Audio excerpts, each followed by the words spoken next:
আসসালামু আলাইকুম। হ্যালো বন্ধুরা, আমি সেরি থেকে কি নিয়েছি আপনারা দেখেন। আপনি যদি এরকম খাবার খান, এখানে আছে ডিম আছে, বিটরুট আছে, এখানে মাছ আছে, এখানে চীনাবাদাম আছে, আর এটা আছে সিমের বীজ, আর এ পাশে আছে লাউ সবজি। আমি আজকে এই কটা দিয়েই সেরি খাবো এবং আমি প্রতিদিন এটাই খাই। আমি কোনো রাইস খাই না, হয়তো আমার দুই একটা মেনু চেঞ্জ হয়। আপনারা ওইভাবে খাওয়ার চেষ্টা করবেন। যাদের খারাপ খারাপ কোলেস্ট্রল আছে তাদের জন্য এটা খুবই ভালো সেরি হবে।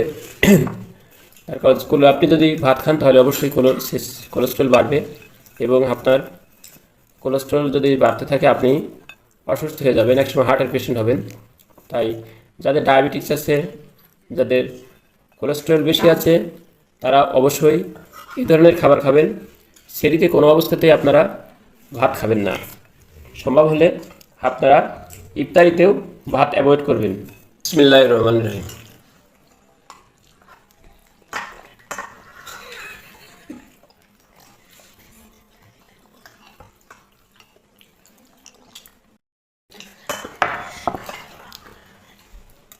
খাওয়ার আগেই সবাই পানি খেয়ে নেবেন। সবসময় ভাত খাওয়ার আগে পানি খাবেন, সম্ভব হলে আধা ঘন্টা আগে খাবেন। যেহেতু সেহরি খাচ্ছি, আমি অতটা সময় পাইনি, তাই এখনই খেয়ে নিলাম। তারপর আমি বাদ বাকি সেহরিটা খাবো।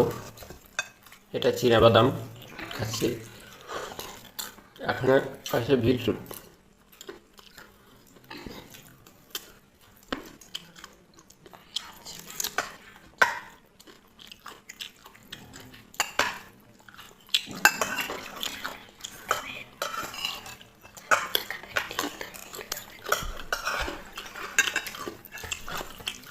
একটা ডিম ভাজি, সম্ভব হলে আপনারা ডিমটা ঘি দিয়ে ভেজে খাবেন।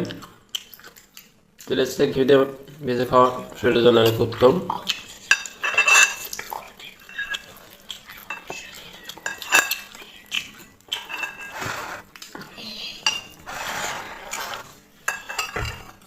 মাছ খাবেন আপনারা, সেরিতে মাছ অথবা মাংস খাবেন। আমি কোনো রাইস খাচ্ছি না এবং সেরিতে কোনো রাইস আমি খাবো না। আমার ব্লাডে কোলেস্ট্রল বেশি আছে, খারাপ খারাপ কোলেস্ট্রল। এই জন্য আমি ভাতকে অ্যাভয়েড করেছি এবং সেরিতে সবজি খাচ্ছি এবং ট্রাই করছি